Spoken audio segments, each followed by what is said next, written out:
To introduce you to a few of the major figures. So we saw earlier on just now the picture by James Gilray.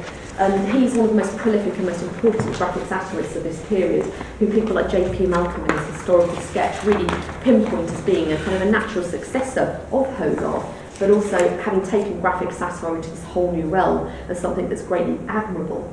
So he started off as an engraver of sorts, and then, as I said, Hannah Humphrey's print shop, which moved around in different locations of London, was the main place where Gilray was employed and where his artworks and pictures were put to public view. He produced a huge number throughout the course of the week. I mean, this was pretty much like hot off the press.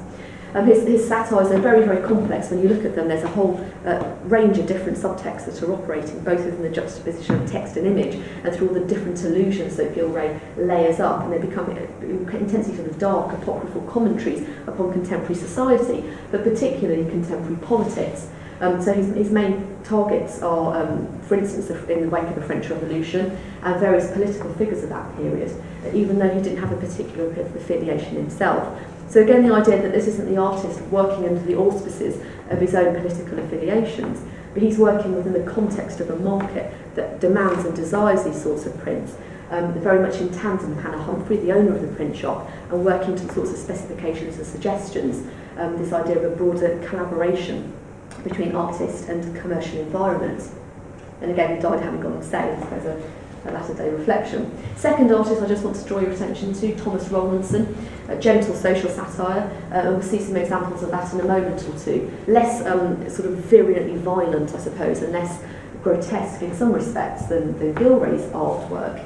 He also worked in collaboration with writers and with booksellers like Ackerman and William Coon. Earlier on, when we were looking at the picturesque, we saw an illustration taken from the Dr. Syntax tours, the sequence of poems satirising the taste of the picturesque, which Rowlandson illustrated with some of his very loose freehand sketches, but became very, very popular and very famous.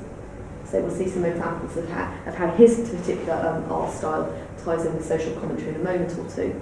And then the third one, George Cruikshank. Part of this dynasty of artists, if you're thinking about the Adam brothers that we came across earlier, and thinking about Cruikshank as another kind of representative of this dynasty, this family, where caricature or graphic satire is part of the family trade. His father Isaac, his brother Robert. He started off his life producing political satires that are quite similar to Gilray's in some respects, very, very patriotic and very kind of violent and aggressive towards the people he's satirising.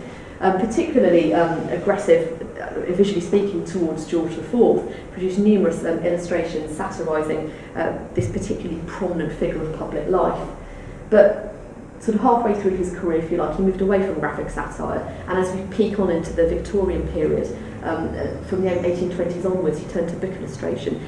He did many illustrations for very famous texts of the period, for instance for Charles Dickens, and then as the Victorian moral outlook on life took sway, he began to produce arguments for temperance, for instance, like things like that, kind of engaging in that aspect of social life, and moved away from the graphic satire of his early career.